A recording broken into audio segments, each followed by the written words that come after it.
Hey, Sean here. In this video, I want to show you the new charts we added, which are powered by TradingView. So we'll check out a stock here. We'll go to NVIDIA.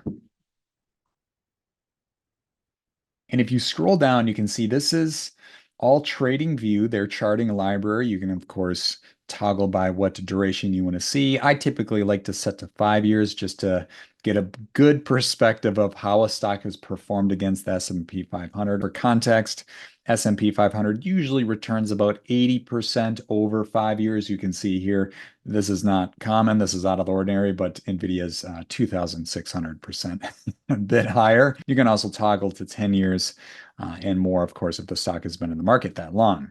And then if you like, you can go ahead and hit these arrows and it will expand to a full screen mode. And you can play around with a lot of the tools and toys that TradingView charts have. Some of you may be familiar with TradingView, some of you may not, but there's a lot of cool stuff in here like different indicators, average day range, moving averages, volume, and a whole lot more. And then you can go ahead, you can close that. Another feature to pay attention to here is you can toggle on the summary, margin of safety, and score. You can turn those on and off. Like, for example, start toggling these off.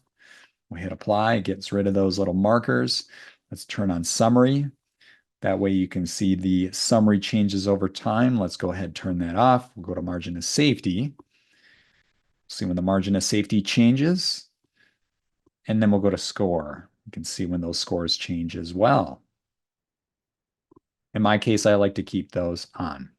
But overall, I welcome you guys to check out the new charts. And these charts are available on both the web app and the mobile app for both iOS and Android.